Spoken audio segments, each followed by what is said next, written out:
दोस्तों, अगर अंतिम 24 घंटे भगवान भरोसे छोड़ दिए हैं तो ये 20 मिनट प्लीज लगा के स्पीड पर आप इनको देख लीजिएगा, क्योंकि अंतिम 24 घंटे में रिवीजन करने का सबसे आसान, सरल और सटीक तरीका क्या है वो मैंने इस 20 मिनट में बताया है। साथ ही आपको पेपर में कितने क्वेश्चंस अटेम्प्ट करने हैं कैटेगरी वाइज, ये मैंने इस वीडियो में बताया है। और एग्जामिनेशन हॉल में पेपर को अटेम्प्ट करने का सबसे सटीक और साइंटिफिक तरीका क्या है ताकि क्वेश्चंस ज्यादा सही हो और एग्जाम में गलती कम से कम हो, ये भी मैंने इस वीडियो में बताया। आपकी टेंशन, आपकी घबराहट इस 20 मिनट की वीडियो देखने के बाद बहुत हद तक कम हो जाएगी या हो सकता है बिल्कुल समाप्त हो जाएगी। तो बिना किसी देरी के 2x पे लगाइए इस वीडियो को और धड़ाधड़ इस 20 मिनट को कर दीजिए खत्म। दोस्तों, फाइनली अंतिम 24 घंटे बचे हैं उस एग्जाम की तैयारी के लिए जिसके पीछे आपने अपने पिछले 2 3 4 5 महीनों को जो है कड़ी मेहनत के साथ इन्वेस्ट किया है और काफ़ी सारे मेहनती टीचर्स ने भी अपना अपना योगदान दिया है आपके इस सफ़र में। तो अंतिम 24 घंटों में आपके मन में बहुत घबराहट है, मुझे पता है, मेरे अंदर भी है। काफ़ी सारा मानसिक तनाव भी हो रहा होगा कि क्या करेंगे क्या नहीं करेंगे। चिंता मत करिए, मेरे मन में भी है और वो हर उस व्यक्ति के मन में होगी जिसने आपके इस सफ़र में अपनी अपने तरीके से मेहनत की है, योगदान दिया है। और ये घबराहट और चिंता होना बहुत स्वाभाविक है, इसको बिल्कुल अपने ऊपर हावी मत होने दीजिए। हर व्यक्ति इस चिंता के दौर से जो है गुजरता है अंतिम 24 घंटों में। लेकिन मैं आपको इस वीडियो के माध्यम से वो हर तरीका बताऊंगा जो आपको अंतिम 24 घंटों में अपनाना है और कैसे उन टेक्निक्स को यूज करके हो सकता है कि अगर आप 55 प्रश्न सही करने वाले थे एग्जाम में तो आप 65 कर जाओगे, और 65 सही करने वाले थे तो हो सकता है 70 72 प्रश्न आप सही कर जाएंगे। तो क्या वो तरीके हैं, आइए जानते हैं। लेकिन उससे पहले आपके मन में विचार आ रहा होगा कि सर कहाँ कोने खोपचे में बैठ के वीडियो रिकॉर्ड कर रहे हो। तो देखिए, 21 अप्रैल को मैं अपने घर आ गया था उत्तर प्रदेश में। तो ये मत सोचना सर एमपीपीएससी का एग्जाम देने गए हो। 99% लोग एमपीपीएससी का एग्जाम दे रहे हैं ऑफ कोर्स, बट सीधी सी बात है मैं आउट ऑफ एमपी हूँ, तो स्वाभाविक सी बात है कि एमपीपीएससी का एग्जाम देने तो नहीं आया हूँ। खैर वो अलग बात है, उस पर कभी और चर्चा करेंगे। ये वीडियो आप लोगों के लिए है कि आपको क्या करना है। तो दोस्तों ध्यान से सुनिएगा, बहुत फास्ट बहुत क्विक हम इस वीडियो को रखेंगे, इधर उधर फालतू का घुमाएंगे नहीं। टू द पॉइंट पर आते हैं, कितने प्रश्न अटेम्प्ट करने हैं। तो भाई देखिए, 85 से ज्यादा अगर आपने क्वेश्चंस अटेम्प्ट किए तो आपका फेल होना तय है, सीधी सी बात। 85 से ज्यादा प्रश्न अटेम्प्ट नहीं करने हैं, क्योंकि 85 से ज्यादा प्रश्न किसी को आते ही नहीं है। जो एक्स्ट्रा 15 प्रश्न व्यक्ति सही करता था वो सिर्फ तुक्के के दम पे ही करता था। तो कितना भी इंटेलिजेंट व्यक्ति हो, 85 प्रश्न से ऊपर किसी को नहीं आते। तो 85 से ज्यादा आप बिल्कुल भी अटेम्प्ट ही मत करना। 15 प्रश्न हर व्यक्ति को छोड़ने ही हैं, चाहे आप कितने भी खतरनाक प्लेयर या खतरनाक खिलाड़ी क्यों ना हो, ठीक है। हाँ, अगर आप भगवान का साक्षात रूप हैं तो आप 100 प्रश्न जरूर अटेम्प्ट कर सकते हैं, लेकिन अगर आप एक इंसान हैं तो 85 से ज्यादा प्रश्न अटेम्प्ट मत करना। बोले सर 80 प्रश्न सही करते करते हमारी हालत खराब हो गई, प्राण बिल्कुल फकेरू हो गए हमारे, बिल्कुल सामने निकल के ही आत्मा बस बैठने वाली थी, 80 से ऊपर नहीं हो रहे हमसे। तो उस परिस्थिति में 80 ही करो, ठीक है। तो 85 पे मत जाओ। अगर आपको लगता है कि 80 के बाद जो आप 5 एक्स्ट्रा प्रश्न अटेम्प्ट कर रहे हो वो आपकी आत्मा बिल्कुल शरीर से खींच के ले जाएंगे, बिल्कुल खत्म कर देंगे आपको, तो मत करो 85 भी, 80 करो, ठीक है। हाईएस्ट 85, और घबराहट बहुत ज्यादा है और बिल्कुल हालत टाइट है, पेपर बहुत टफ लग रहा है, तो 80 प्रश्न आपको अटेम्प्ट करने हैं। लेकिन अगर प्रश्न पत्र ऐसा आया है, क्वेश्चन पेपर बिल्कुल ऐसा आया है कि 75 के ऊपर एक सुई भी आपकी नहीं बढ़ रही, 75 के ऊपर आपको हवा ही नहीं लग रही कि वो 25 क्वेश्चन कौन से ब्रह्मांड से जो है आए हैं, तो मैक्सिमम आप 75 क्वेश्चन अटेम्प्ट करेंगे। तो आपको मैंने 3 स्लैब दिए हैं। हाईएस्ट 85 अगर बहुत ज्यादा कॉन्फिडेंस में हो तो। अगर थोड़ा बहुत भी लग रहा है कि 80 के ऊपर मैं जो भी करूंगा सब गलत होने वाले हैं, तो हाईएस्ट 80 अटेम्प्ट करने हैं। और अगर बिल्कुल ही हालत खराब है कि 75 के ऊपर तो मेरी खोपड़ी ही काम नहीं कर रही है, तो आपको फिर उस केस में 75 अटेम्प्ट करने हैं। यानी कि मैक्सिमम 85 और हर हाल में कम से कम 75 अटेम्प्ट करके आना। बोले सर हम तो केवल 70 अटेम्प्ट करके आएंगे। देखो भैया, अगर आप केवल 70 अटेम्प्ट करके आओगे, 8 से 10 प्रश्न आपके उसमें गलत भी हो सकते हैं या 5 से 6 प्रश्न उसमें गलत भी हो सकते हैं, क्योंकि जो व्यक्ति मैक्सिमम 70 तक ही जा रहा है तो आराम से मान के चलिए 5-6 प्रश्न तो आपके उसमें गलत होंगे। तो उस परिस्थिति में अगर आप एक जनरल कैटेगरी के व्यक्ति हो तो आपको बहुत दिक्कत आ सकती है कट ऑफ क्लियर करने में। तो कम से कम इतना ज्यादा रिस्क मत उठाओ कि 70 ही अटेम्प्ट करके आ रहे हो, उसमें से 5-6 तो आपकी गलती हैं, तो 60 मतलब 64-65 प्रश्न सही करने पर जनरल कैटेगरी में मामला बहुत टाइट हो सकता है। लेकिन जो एससी और एसटी कैटेगरी का एस्पिरेंट है, एससी और एसटी कैटेगरी का जो एस्पिरेंट है, वो 70 प्रश्न भी अगर करता है तो भी वो सेफ जोन में माना जाएगा। लेकिन ईडब्ल्यूएस, ओबीसी और जनरल कैटेगरी के व्यक्ति को कम से कम हर हालत में 75 क्वेश्चन अटेम्प्ट करके आने हैं, ठीक है। और एससी एसटी वाले व्यक्ति को 70 प्रश्न हर हालत में अटेम्प्ट करके आने, इससे कम तो जाना ही नहीं है। 70 और 75 इससे कम जाना नहीं है, मैंने कैटेगरी वाइज बता दिया है, ठीक है। और बिल्कुल भगवान का अवतार है तो 100 अटेम्प्ट करके आइएगा। और इंसानों की कैटेगरी में भी अगर आप बहुत तगड़े हैं तो 85 प्रश्न आपको अटेम्प्ट करके आने, मैंने पूरा क्लियर कट कर दिया। ये 5 मिनट आप रिवर्स में लगा के सुन लीजिएगा, ठीक है। एक काम आपको और क्या करना है बहुत से लोग कहते हैं कि अंतिम 24 घंटे में हम कुछ नहीं कर सकते, सब भगवान के भरोसे। तो सीधी सी बात है, जब आपकी पूरी तैयारी ही भगवान के भरोसे है तो अंतिम 24 घंटे भी भगवान के भरोसे छोड़ देने में कोई हर्ज नहीं है। लेकिन अगर आपने इस तैयारी का बेड़ा खुद उठाया था, इस तैयारी की जो कमान है उसको आपने अपने हाथों में खुद थामा था, हर एक कदम आपने खुद से लिया था, तो अंतिम 24 घंटे भी भगवान को मत दीजिए, वो भी आप ही डिजर्व करते हैं। अंतिम 24 घंटे में क्या करना है आपको, ध्यान से सुनना। जैसे ही शाम के 6 बजे तो आप सिर्फ और सिर्फ करंट अफेयर्स उठा के रिवीजन करने लगना। उसके लिए कोई नया लेक्चर देखने की जरूरत नहीं है। करंट अफेयर्स आपने कहीं ना कहीं से तो प्रिपेयर की होगी, ऐसा तो कोई व्यक्ति होगा ही नहीं जिसने करंट अफेयर छुई ही नहीं है। तो जैसे ही शाम के 6 बजे, ये कौन सी शाम है, ये 25 तारीख की शाम 6 बजे, यानी कि शनिवार 25 अप्रैल शाम 6 बजे से आपको सिर्फ करंट अफेयर्स रिवाइज करनी है, ठीक है। और संदेश मैगजीन का रिवीजन करना बिल्कुल मत भूलिएगा। जो मैंने चैंपियन स्क्वायर के यूट्यूब चैनल पे 17 लेक्चर का संदेश मैगजीन का सीरीज पढ़ाया था, उसको रिवाइज करना बिल्कुल मत भूलिएगा, नहीं तो आपको बहुत ज्यादा रिग्रेट होगा एग्जाम के दिन, ठीक है।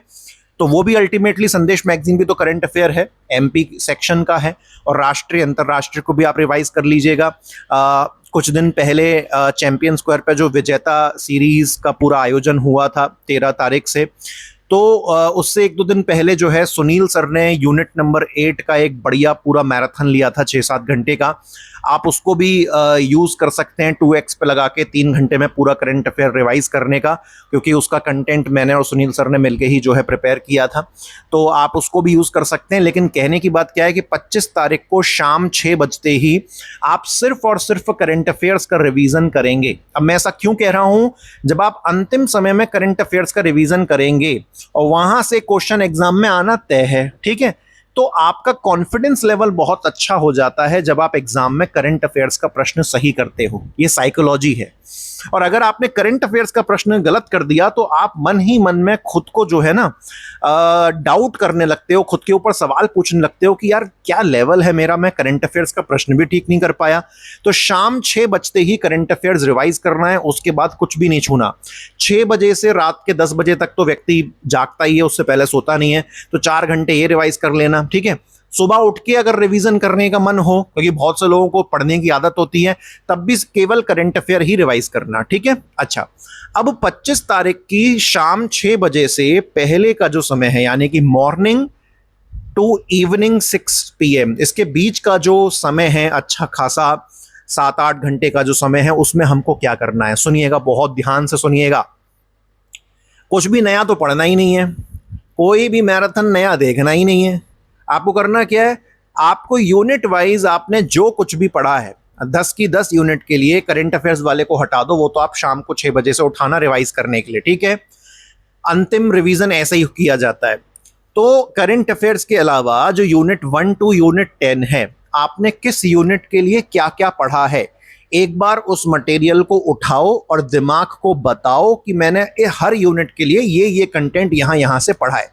ये भी दोस्तों एक बहुत तगड़ी साइकोलॉजिकल गेम है जो कई सेक्टर्स में दुनिया भर में यूज की जाती है कि अगर अगले दिन आपका एक बहुत बड़ा दिन है तो एक बार खुद से सवाल जवाब कर लो कि आपने क्या हर चीज के लिए प्लानिंग व्यवस्था करी। जब हम घर से कहीं बाहर जाते हैं तो कैसे अपनी जेबों को टटोलते हैं, चाबी ले ली क्या, फोन ले लिया क्या, बैग ले लिया क्या, क्योंकि खुद को रिमाइंड करवाना जो है बहुत ज्यादा जरूरी होता है।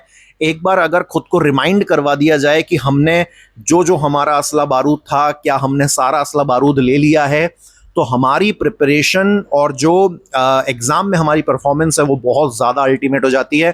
तो एक बार मैं फिर से रिवाइज कर रहा हूं कि शाम 6 बजे से पहले पूरा जो 25 तारीख का दिन होगा आपको हर यूनिट उठानी है, और किस यूनिट में आपने कौन से नोट्स पढ़े थे, किस यूनिट में आपने कौन से लेक्चर्स देखे थे, खुद को बार बार बोलो कि देखो यार यूनिट 1 के लिए मैंने एक ये वाला प्रिंट आउट पढ़ा था, यूनिट नंबर 1 के लिए मैंने फलाने इंस्टीट्यूट का ये वाला मैराथन देखा था, यूनिट नंबर 1 के लिए मैंने ये वाले कुछ स्पेशल एमसीक्यू लगाए थे। तो ऐसा खुद को बार बार बोलो और पेज पलट पलट के खुद को दिखाओ कि देखो मैंने ये पढ़ा था। ये मैं रिवाइज नहीं कर रहे, कंटेंट अपन रिवाइज नहीं कर रहे, वो 24 घंटे में नहीं हो सकता। We are just reminding ourselves कि मैंने किस यूनिट के लिए क्या क्या कहां से पढ़ा है। उससे होगा क्या, मन में इतना रिलैक्स फील होगा, इतना रिलैक्स फील होगा कि मैं एक बार फिर से जाग जाऊंगा कि मैंने हर यूनिट के लिए असला बारूद पढ़ा है, मैंने हर यूनिट के लिए कोई ना कोई नोट्स पढ़े हैं, मैंने हर यूनिट के लिए कोई ना कोई जो मैराथन है उसको देखा है। तो एक समझ रहे हैं आप, एक कॉन्फिडेंस लेवल, एक मिनट रुकिएगा, एक कॉन्फिडेंस लेवल जो है दोस्तों आपका बहुत ज़्यादा अल्टीमेट और बहुत ज़्यादा शानदार हो जाएगा। ठीक है, तो ये काम करना, 10 की 10 यूनिट उठाना, एक के बाद एक पेज पलटना, मतलब हर यूनिट के लिए लगभग 15 से 20 मिनट आप दे रहे हो और खुद को बता रहे हो कि मैंने किस यूनिट के लिए क्या पढ़ा है। That's it. उसके अलावा कोई भी नए पीडीएफ मत पढ़ो, अंतिम 24 घंटों में कोई भी नया मैराथन मत देखो, कोई भी नया लेक्चर मत देखो, कोई भी नया पीडीएफ मत पढ़ो, क्योंकि भैया संस्थानों की और टीचरों की आदत होती है कुछ ना कुछ छोड़ते रहते हैं, कुछ ना कुछ छोड़ते रहते हैं। लेकिन आपको सब कुछ पकड़ना ज़रूरी नहीं है। आज के टाइम पे तो जियो हॉटस्टार वाले भी एक ऐड चलाते हैं, आज की दुनिया में सब कुछ ऑनलाइन है, अच्छी बात है, लेकिन क्या सब कुछ ऑनलाइन आपके लिए अच्छा है? ये ज़रा सर्वे लीजिए, तो वो सर्वे का नीचे ऑप्शन देते हैं। तो वही मैं कह रहा हूँ, संस्थानों का, टीचर्स का काम है कुछ ना कुछ छोड़ते रहना, ये ले लो वो ले लो, ये कर लो, लास्ट के 24 घंटे में छूना ही नहीं है। बोले तुम अपना सामान अपने पास रखो, मैं नया कुछ भी नहीं पढ़ने वाला हूँ। तो सारी की सारी यूनिट्स को 10-10, 15-15, 20-20 मिनट देके अगर आप हर यूनिट को 10-10 मिनट भी देते हो तो सीधी सी बात है भैया, लगभग जो है आप 1.5-2 घंटे, 2 घंटे के अंदर, 2.5 घंटे के अंदर हर यूनिट को एक बार एक फास्ट नज़र से देख लोगे कि ये मेरा असला बारूद था, मैंने इसको पूरा पढ़ा, जम के देखा। और जैसे ही शाम के 6 बजे केवल करंट जितना भी अभी तक पढ़ा है पूरा तरीके से आपको क्या करना है, उसको रिवाइज करना है। ठीक है, एग्जाम सेंटर पर आयोग का नोटिफिकेशन आ गया था कि भैया 2 घंटे 2.5 घंटे पहले पहुंच जाना। एक बार आप उसको देख लीजिएगा कि 1.5 घंटे बोला था या 2 घंटे बोला था, तो 2 घंटे पहले तो आपको एग्जाम के सेंटर पर पहुंचना ही पहुंचना है। एग्जाम 12 बजे है तो 10 बजे पहुंचो, 10 बजे है तो 8 बजे पहुंच जाओ। इन सब चीज़ों का ध्यान रखना। आपके एडमिट कार्ड के नीचे जो जो इंस्ट्रक्शंस लिखे हैं, जो जो दिशा निर्देश लिखे हैं, उनका आप अच्छी तरीके से ध्यान रखना। और गर्मियां हैं, जूते वूते पहन के मत जाना, चप्पल पहन के जाना, नहीं तो वो उतरवाएंगे फालतू बेवजह में, है ना। ये टॉप्स, ईयरिंग्स जो भी होता है, माला, चेन, घड़ियां वगैरह, ये सब पहन के मत जाना। ठीक है, नकल करने का फालतू प्रयास मत करना, क्योंकि हमको पता नहीं है कि कैसा सनकी व्यक्ति उस दिन हमारे एग्जाम सेंटर पर जो है आया हुआ है इन्विजिलेटर के तौर पर। खोपड़ी सनक गई तो पेपर फाड़ देगा आपका, और पेपर फाड़ दिया अगर आपका तो सपने भी जो है फट जाएंगे, है ना। तो उस चीज़ का भी ध्यान रखना है, नकल नहीं करनी है आपको बिल्कुल भी किसी भी तरह की। बस ये 24 घंटे में इन चीज़ों का आप ध्यान रखेंगे तो आप खुद को एक बहुत अच्छी सिचुएशन में जो है पाएंगे। और सबसे बड़ी इंपॉर्टेंट बात मैं आपको बताने वाला हूं, पेपर को अटेम्प्ट करने का सही तरीका। देखो, सारे क्वेश्चंस पहले से मत पढ़ना, ठीक है। ये ट्रिक उन लोगों के लिए है जिनका बार बार प्री क्वालिफाई नहीं हो रहा है। आपको क्या करना है, आपकी आदत है क्वेश्चन पेपर आया, आप सारे क्वेश्चन को 2 मिनट 5 मिनट देखना शुरू कर देते हो। वो बहुत गलत चीज़ है उन लोगों के लिए जिनका लगातार प्रीलिम्स फेल हो रहा है। आपको क्या करना है, एक बार में एक क्वेश्चन देखो, उसका गोला भरो, आगे बढ़ो। जो क्वेश्चन आपको नहीं आता है तो एक बार खुद से पूछो, क्या ये मुझे नहीं आ रहा? ठीक है। क्या इसको मैंने कहीं भी नहीं पढ़ा? ठीक है। क्या ये मुझसे बिल्कुल भी नहीं बन रहा? ठीक है। उस पर गोला लगाओ छोटा सा, या एक टिक लगा दो छोटा सा, और उसको स्किप करके आगे बढ़ जाओ। यानी कि पहले से सारे प्रश्नों को मत देखो, हर प्रश्न को अपने लिए एक सरप्राइज के तौर पे रखो, एक नए प्रश्न के तौर पे रखो कि हाँ यार इस प्रश्न को मैं पहली बार देख रहा हूं, एक बार में केवल एक प्रश्न पर फोकस करूंगा। पहले से ही सारे प्रश्न देख लेते हो तो अंदर ही डरते रहते हो, घबराहट होने लगती है कि अरे यार वो 80 नंबर का प्रश्न में जब तक पहुंचूंगा मेरा कलेजा बाहर आ जाएगा, क्योंकि वो तो बहुत ही खतरनाक है, मैंने तो पढ़ा ही नहीं है, मैंने तो देखा ही नहीं है। एक बार में सिर्फ एक क्वेश्चन आंखों के सामने आना चाहिए, क्वेश्चन 1, क्वेश्चन 2, क्वेश्चन 3, ताकि मैं जब भी फोकस करूं तो मेरा 100% फोकस केवल एक ही प्रश्न पर होना चाहिए, उससे ज्यादा नहीं होना चाहिए। और दिमाग में पहले से ही लेके चलना है कि भैया 15 से 20 प्रश्न तो गारंटी के साथ छोड़ने ही हैं। तो कभी भी उस प्रश्न पर टिक लगाने में या गोला लगाने में संकोच मत करना जो आपसे नहीं बन रहा है। कोई बात नहीं, हो सकता है लगातार लाइन से 4 प्रश्न ऐसे मिल जाएं जो आपसे नहीं बन रहे हैं, कोई बात नहीं, संकोच मत करो, ठीक है। क्योंकि हम लास्ट में देखेंगे कि मैंने कितने प्रश्न छोड़ दिए हैं। अगर मैंने टोटल 40 प्रश्न छोड़ दिए हैं और केवल 60 ही मैंने शुरुआत में अटेम्प्ट किए थे, तो भाई सीधी सी बात है, अगर मैं जनरल कैटेगरी का व्यक्ति हूं या ओबीसी या ईडब्ल्यूएस का व्यक्ति हूं तो मुझे इतना पता है कि केवल 60 प्रश्न अटेम्प्ट करके तो मैं पास नहीं होने वाला, मुझे कम से कम 75 प्रश्न अटेम्प्ट करने पड़ेंगे, ठीक है। और मैंने अभी कितने अटेम्प्ट करे हैं? केवल 60 अटेम्प्ट करे हैं। छोड़े कितने हैं? 40 छोड़े हैं। तो इन 40 में से भी मुझे अब वो 15 छांट लेने हैं जिनके साथ मैं दाव लगाऊंगा, मैं दाव खेलूंगा। अब उन 15 को छांटो। तो इससे होगा क्या कि पहले मैंने 60 प्रश्न अटेम्प्ट करे, एक बार में केवल एक ही प्रश्न देखा, सारे प्रश्न एक साथ मैंने नहीं देखे। मैंने 40 प्रश्न वो छांट लिए जो मुझसे बिल्कुल भी नहीं बन रहे थे, मुझे हवा भी नहीं लग रही थी। अब एक बार वो 40 प्रश्न मेरे सामने हैं तो मुझे पता है कि इनमें से 15 मुझे और ठीक करने पड़ेंगे, तभी मेरा कुछ मामला बनेगा एग्जाम के अंदर। तो अब उन 40 में से वो 15 छांटो। तो ये ज्यादा बेहतर तरीका है बजाय इसके कि पूरा क्वेश्चन पेपर एक साथ देख लिया और घबरा रहे हैं, हालत खराब हो रही है, पसीने छूट रहे हैं। तो वो वाली हरकत आपको बिल्कुल भी नहीं करनी है। तो क्वेश्चन पेपर अटेम्प्ट करने का तरीका मैंने आपको बता दिया। एग्जाम सेंटर पर पहुंचो तो सारी चीजें एडमिट कार्ड के अनुसार लेके जाओ, क्या पहन के जाओ, क्या पहन के नहीं जाओ, इस पे हमने चर्चा करी। कितने प्रश्न अटेम्प्ट करने हैं, कितने प्रश्न नहीं अटेम्प्ट करने हैं, इस पे हमने चर्चा की। और अंतिम 24 घंटे में आपको किस तरीके से रिवीजन करना है, इस पर हम लोगों ने चर्चा करी। तो बस अपना ध्यान रखिए। एक एग्जाम आपकी जिंदगी डिसाइड नहीं कर सकता, लेकिन हाँ आपकी जिंदगी में कुछ पॉजिटिव परिवर्तन जरूर ला सकता है। इस बात को भी आप लोग ध्यान रखिएगा, ठीक है। एमपीपीएससी ही भविष्य नहीं है या एमपीपीएससी ही जीवन का अंतिम सत्य नहीं है, ये भी हम सब जानते हैं, कोई बात नहीं। लेकिन एमपीपीएससी जो भी है हमारे जीवन को कहीं ना कहीं तो पहुंचा देता है, इस बात में भी कोई दो राय नहीं है। तो हमने जितना पढ़ा हम उतनी ही उम्मीद के साथ एग्जाम में जाएं। हमने अगर पूरी शिद्दत से अपना समय दिया है तो पूरी शिद्दत से आप एग्जाम को दीजिए। और अगर आपने कहीं भी गड़बड़ घोटाले करे हैं मेहनत में तो भी पूरी शिद्दत से एग्जाम दीजिए, ठीक है। एग्जाम पूरी शिद्दत से आपको देना, उसमें आपको किसी भी तरह की कमी नहीं रखनी है, ठीक है। और अगर इस बार नहीं हुआ तो अगली बार होगा, इसमें नहीं हुआ तो जिंदगी में किसी और चीज में होगा। तो आपको चिंता बिल्कुल भी नहीं करनी है। मैंने हाल फिलहाल में ही टेलीग्राम पर एक पोस्ट डाला था कि जब आप केवल अपॉर्चुनिटी को देखते हो ना तो आपको कंपटीशन का डर दिखना बंद हो जाता है। और जब आप शुरुआत ही कंपटीशन के डर को देखने से करते हो तो आपको अपॉर्चुनिटी दिखना बंद हो जाती है, आपको केवल डर ही डर लगता है हर एक चीज में। तो बस इसी विचार के साथ अपना ध्यान रखिए और 24 घंटों में जो आपको बताया गया है, शाम के 6 बजे से पहले तक आपको क्या करना है वो करिए, शाम के 6 बजे के बाद आपको क्या करना है वो करिए, और पेपर को अटेम्प्ट करने के तरीके को दिमाग में रखिएगा। बस यही आपसे मैं अलविदा लेना चाहता हूँ। Love you all so much, thank you so much, जय हिंद, टेक केयर।